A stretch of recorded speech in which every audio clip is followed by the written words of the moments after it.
5 days later, and many parts of the Keys remain in the dark as residents try to recover with the help of the military. Local 10's Janine Stanwood has been in the thick of it. She joins us live with an update from Key West. Janine.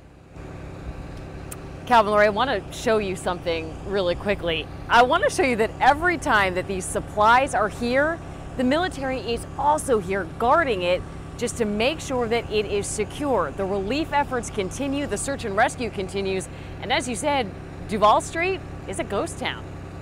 The watchful eyes of police are everywhere. There's little power, limited water. Duval Street deserted on a Friday night. It is bizarre. Oh yeah, I've never seen this town this quiet. Plus side is you can see stars you never see before.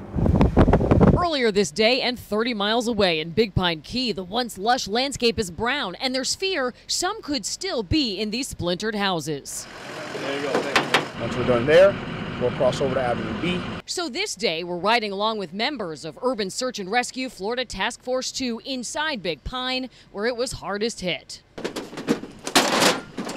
They search the house and deploy Finn, a live rescue dog. He's actually searching for any sign of a person who may still be alive here. We go house to house, no sign of people, just devastation. The walls blew right off this one. So right now these guys have already cleared 3 or 4 houses, and we're going sort of down the road to check out on more. Here at the team, we're in the tailgate. It's hot, it's sweaty, but this is the work that they say they're gonna do until the end of the day. We then find this man. Yeah, I'm good. I'm staying in Marathon. I mean, as good as I could be. My house is gone, and my boat is gone, and my truck is gone, but I'm here. He's taking what he can from a vacation home he manages. We're not sending him. Okay. Search that swamp. Take a look at that. That's the foundation of a house. Now come over here.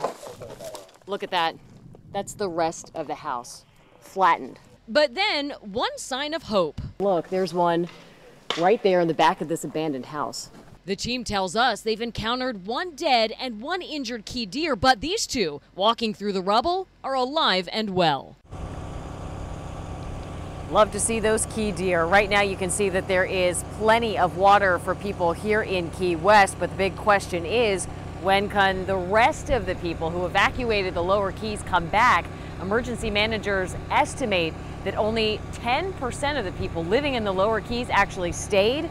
So there will be a big undertaking once those folks are allowed back in. When will that happen? Right now, Calvin, Lori, we're waiting for emergency managers to tell us tomorrow what the plan is for re-entry back into the middle and lower Keys. I'll send it back to you. And Janine, this may be sort of a grim question, but when does it go from search and rescue to search and recovery?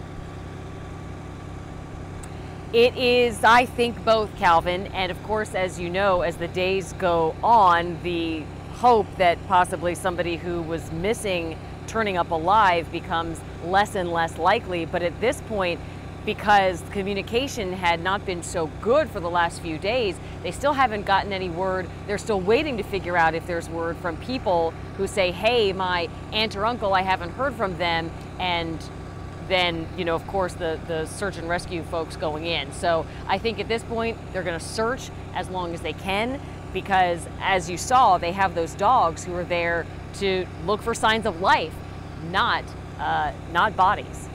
Our Janine Stanwood in Key West. Janine, thanks a lot.